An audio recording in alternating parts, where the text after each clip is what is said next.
As a leadership coach, although I work with people from all walks of life, I do see a lot of executives.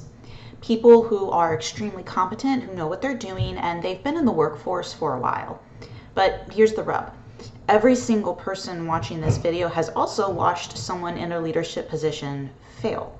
So why do highly proficient and competent people fail?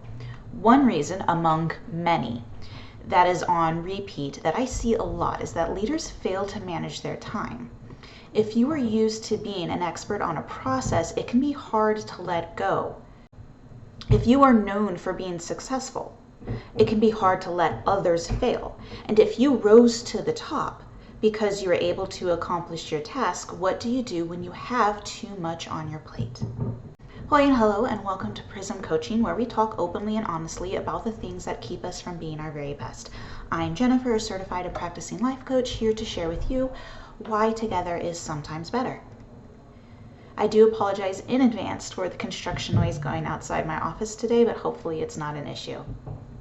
So going back to why leaders sometimes fail when they should have all the time management skills they need is the truth be told that time management softwares, programs, seminars, and systems aren't working at your level because you've already acquired those fundamental skills. You already know how to schedule meetings when you're most alert. You already use color charts to help organize your meetings. You know to plan ahead, etc., etc. For those daily tasks you have booked, you know how to get to them and hopefully get to them on time. In fact, your calendar is probably full weeks and maybe even months in advance. So where pre-built programs fail, one-on-one coaching can help executives like yourselves turn that time management crunch into part of your leadership strategy. If you came to me, the first thing I would ask you is, do you have clear goals? Most people don't have a goal in mind when they start looking into time management. It's pretty normal to be stressed and want not to be stressed.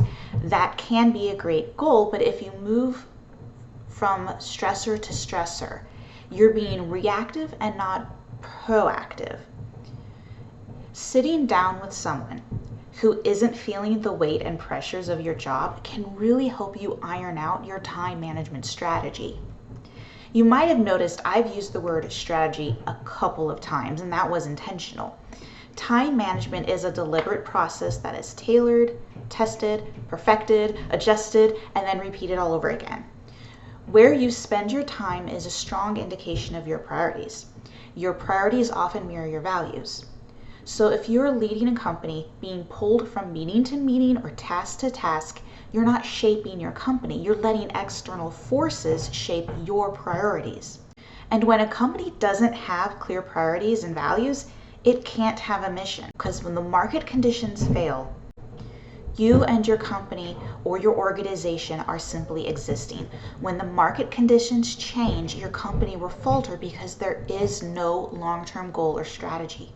That is why it is extremely important to recognize that time management is indeed a strategy. Even if you aren't overwhelmed, occasionally examining your relationship with your most precious resource, your time, is still advantageous. If you do have clear goals, though, the next thing I might ask you is, do you let people fail? Do you let people know their range of motion? That's how much risk they can take, how much authority they have, how much control over their final output do they have. If you are constantly stepping in to prevent failure, you might feel like your team is not ready to accept delegation. But chances are you're actually under-delegating. You're giving responsibility without authority.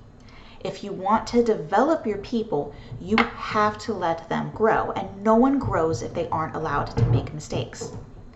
The biggest insult you can give to your people is to be irreplaceable.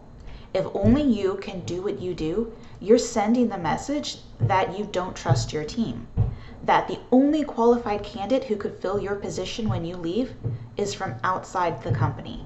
That's never a good signal.